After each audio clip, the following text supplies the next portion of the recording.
On September 22, 2008, Japan's Liberal Democratic Party, or LDP, held an election in their Tokyo headquarters in order to determine the party's next president. And since the LDP was the country's ruling party, the winner of the election would also become the country's next prime minister. The election was won in a landslide by Taro Aso, the party's recently appointed Secretary General, and he's going to officially assume the position of Prime Minister on the 24th. The experienced politician was most widely known for his love of manga. When he served as Japan's foreign minister under a previous administration, he established the International Manga Award for artists outside of Japan, with the goal of creating the Nobel Prize of Manga, in order to increase the popularity of Japanese pop culture and subcultures. He also wasn't afraid to lean into it, and to use his love of manga as a common interest to connect with voters. During previous campaigns in 2006 and 2007, he held rallies in Akihabara, where he was very warmly received, and after he took the office of Prime Minister, Akihabara was one of the first places he decided to speak at. But that doesn't mean that everyone looked on this behavior favorably.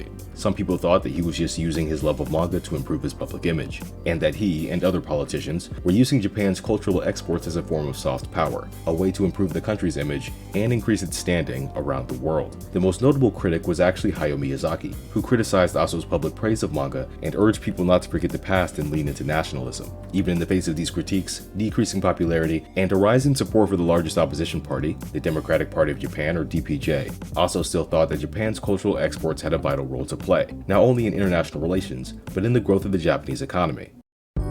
On April 9, 2009, at a press conference, he stated that Japan's soft power, their cultural exports, would bring in 500,000 new jobs to the country by 2020, and be one of the pillars of his economic growth strategy, alongside low-carbon initiatives and a focus on elder and healthcare. In addition to this economic strategy, Aso's government was planning on enacting some initiatives outlined by a previous administration. On February 9, 2007, Prime Minister Yasuo Fukuda's cabinet released their Basic Policy on the Promotion of Culture and the Arts. This was a review of the original Basic Policy released in 2001, and, as the name suggests, is focused on the promotion of Japanese culture, and it would serve as the foundation for what happened next. On April 21, 2009, the Japanese government announced its draft supplemental budget for the 2009 fiscal year, with the total amount coming out to 14.7 trillion yen, or just under 150 billion US dollars at the time. Out of that larger pool of funds, around 3 trillion yen was earmarked for facility development, and this section ended up drawing a lot of attention. Within it, there were plans to build something tentatively titled the National Media Arts Center, and it was given a budget of around 11.7 billion yen, just under 120 million US dollars at the time. The purpose of this project was to serve as a sort of museum, to display various works like anime, manga, and games, and function as a center for cultural exports. They were planning on building it in Odaiba, Tokyo, and were expecting it to attract over 600,000 visitors a year. It looks like most people found out about this project on May 9th, when Yukio Haruyama, the Secretary General of the DPJ, criticized the media center in a speech. Quote, "Prime Minister Taro Aso likes anime. Since the Prime Minister likes anime, the bureaucrats decided to build it. Simply put, it is a national manga cafe. It is a huge waste of money and absurd." End quote. Members of the DPJ criticized the plan for not being fleshed out enough, and said that the money would be better spent on, quote, "things that will truly promote the arts," end quote. And criticism of the project didn't just come from the opposition. At the end of May, Kei Ishizaka, the creator of I'm Home, stated that, quote, "even if they use government funds to frame and display original drawings, no manga fans will be grateful to come and see them. It's embarrassing, so I don't want my work to be displayed there," end quote. The next month, on June 8th, the LDP's Project Team for Eliminating Wasteful Spending asked the government to stop funding the project, but the Agency for Cultural Affairs was still moving forward. They planned to purchase land for the project this year and have the facility open in 2011. And while the project had its share of detractors, it had its defenders too. For example, Machiko Satonaka, an award-winning mangaka, disagreed with the common critique that it was a waste of money and voiced her support for the project, stating, quote, "a center for the preservation and restoration of valuable manga works, which are deteriorating, is urgently needed. There is no need to collect things that can be found in bookstores. We must have a symbol of Japan's unique culture," end quote. The proposal received another ally on June 23rd, when the Japan Animation Creators Association, JANICA, came out and supported the project. They viewed it as an opportunity to increase the number of people working in the industry, and wanted to establish a permanent training facility at this site. According to Daisuke Okada, the association's auditor, quote, "selected young people will be taught in a permanent studio at the center. It would also be good if tourists could see the live production process," end quote.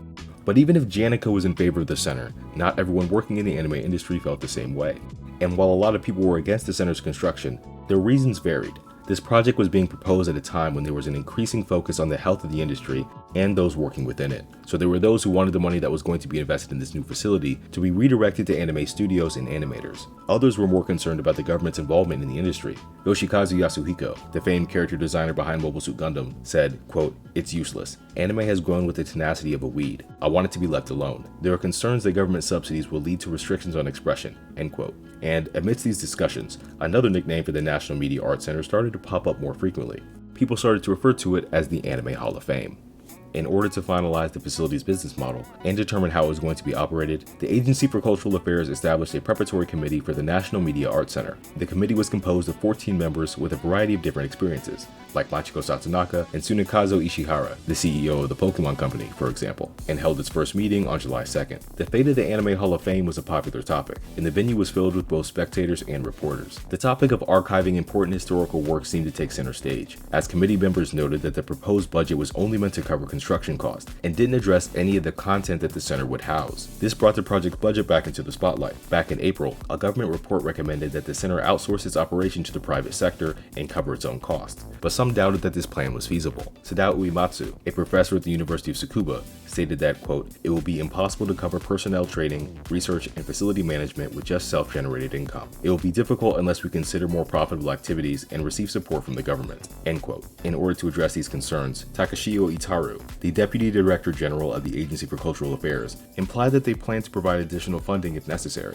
The committee had a lot of work to do and not a lot of time to do it. They planned on having 2 more meetings on the 8th and the 10th, but their deadline to complete a basic plan was the end of July. After that, they would submit a proposal based on that plan in August, and wanted to have the proposal completed and accepted in October. Once that process was complete, they could start speaking with contractors and get to work, but it was starting to look like they wouldn't even have a chance to put their plans into action. While plans for the National Media Arts Center were being drawn up, the political landscape was shifting. Public opinion on Taro Aso and the LDP was continuing to sour amidst the global economic downturn, some controversial statements, and a lack of confidence in his decision-making. The DPJ capitalized on these mistakes. They beat the LDP's candidate in the Chiba mayoral elections in June, and looked to carry that success forward to the Tokyo Metropolitan Assembly elections on July 12th, with many people thinking that the results of the Metropolitan election would serve as a preview for the upcoming general election. And the DPJ didn't forget about the National Media Center. During a speech in Sapporo, Yukio Haruyama addressed the 2009 budget, saying that, quote, "It will be difficult to stop the policy measures that are already being implemented, but we will slam the brakes on things that aren't necessary," end quote. And he specifically mentioned the National Media Center, stating that the money being allocated to it should go to single parents instead. The DPJ continued to succeed in July, winning a majority of seats in the Tokyo Metropolitan Assembly and unseating the LDP for the first time in decades. Taro Aso called for general elections on August 30th,